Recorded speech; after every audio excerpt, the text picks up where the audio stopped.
बिस्मिल्लाहिर्रहमानिर्रहीम अस्सलामु अलैकुम वरहमतुल्लाह। तमाम अज़कार का बेसिकली मकसद अल्लाह रब्बुल इज़्ज़त से मांगना होता है। बाज़ लोग कमेंट करते हैं आपने तरीका तो बताया नहीं। भई अल्लाह रब्बुल इज़्ज़त को याद करना है, इसका कोई ख़ास तरीका ज़रूरी है?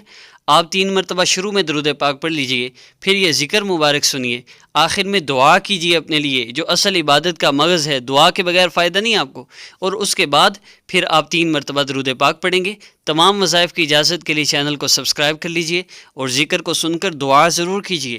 यही इसका तरीका है। और हर अपलोड होने वाला वजीफ़ा आप किसी भी मकसद के लिए कर सकते हैं। और जब तक नेक्स्ट वजीफ़ा अपलोड ना हो, आप हर नमाज के बाद एक मरतबा इसको सुन लें तो बहुत ज़्यादा फ़ायदा होगा। तो आइए ज़िक्र का आगाज़ करते हैं। अस्सलामु अलैकुम वरहमतुल्लाह। أعوذ بالله من الشيطان الرجيم. بسم الله الرحمن الرحيم.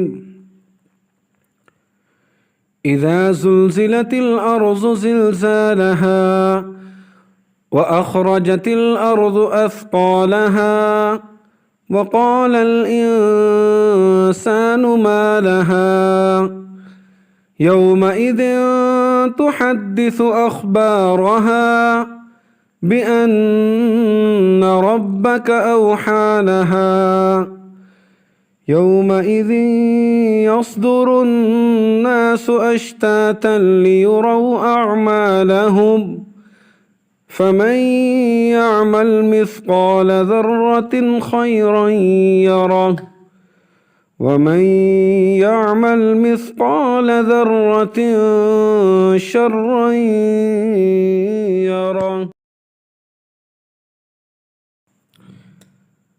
بسم الله الرحمن الرحيم.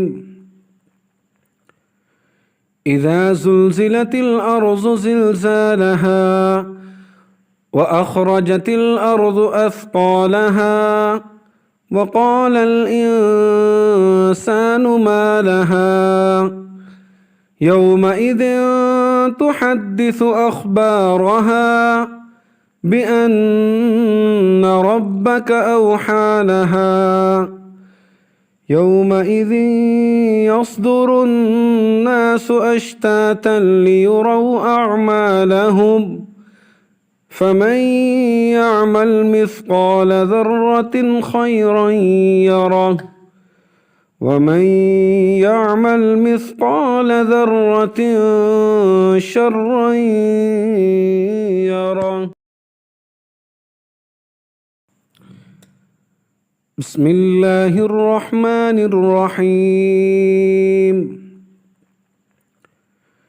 إذا زلزلت الأرض زلزالها وأخرجت الأرض أثقالها وقال الإنسان ما لها يومئذ تحدث أخبارها بأن ربك أوحى لها يومئذ يصدر الناس أشتاتا ليروا أعمالهم فمن يعمل مثقال ذرة خيرا يره ومن يعمل مثقال ذرة شرا يره.